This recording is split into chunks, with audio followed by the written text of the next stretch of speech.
Hi hello. അപ്പോൾ ഞങ്ങൾ ഇന്നൊരു അടുത്തൊരു വീഡിയോ ആയിട്ട് വന്നിരിക്കുകയാണ്. ഇത് നമ്മുടെ കയ്യിൽ കുറച്ച് ക്ലേ ഉണ്ടായിരുന്നു. ആ ക്ലേ വാങ്ങുമ്പോൾ തന്നെ അതിൻ്റെ കൂടെ നമുക്കൊരു അച്ച് കിട്ടും. ആ അച്ച് വെച്ചിട്ട് ഞങ്ങൾ ഉണ്ടാക്കിയ കുറച്ച് ഐറ്റംസാണിത്. ഈ പ്ലെയിൻ്റെ ആ ഒരു മോഡലാണ് നമ്മൾ ചെയ്തിരിക്കുന്നത്. ഇത് വെച്ചിട്ട് എങ്ങനെ ഒരു ഹാങ്ങിങ് ചെയ്യാമെന്നുള്ളത് നമുക്ക് നോക്കിയിട്ട് വരാം. അപ്പോൾ ഞങ്ങളിത് ഹാങ്ങിങ് ചെയ്തത് ഞാൻ ഒന്നൊന്നായിട്ട് കാണിക്കാൻ പറ്റിയില്ല. ഇതിപ്പോൾ കാണുമ്പോൾ തന്നെ അറിയാം നമുക്കിത് എങ്ങനെയാണ് ഹാങ്ങിങ് ചെയ്തതെന്നുള്ളത്.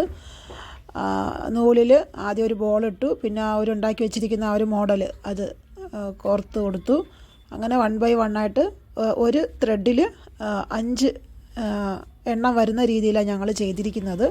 ചെയ്തിട്ട് ഞങ്ങളിങ്ങനെ ഒരു മോഡലിലാക്കി ചെയ്ത് തൂക്കി. ഹാങ്ങിങ് ആയിട്ട് കാണാൻ തന്നെ നല്ല രസമുണ്ടായിരുന്നു. ഞങ്ങളുടെ കയ്യിലുണ്ടായിരുന്ന ഒരു ബോക്സിനകത്ത് അതിനകത്തിരിക്കുന്ന 2 ടോയ് എന്ന് പറയുന്നത് ക്ലേയിൽ തന്നെ മോളുണ്ടാക്കിയതാണ്. അപ്പോൾ അവർ രണ്ടുപേരെ അതിൻ്റെ അകത്തോട്ടാക്കിയിട്ട് ആ ബോക്സിൽ ഈ ഉണ്ടാക്കിയ സംഭവം ഞങ്ങൾ കോർത്തിട്ടതാണ്. അപ്പോൾ ഇത്രയേ ഉള്ളൂ.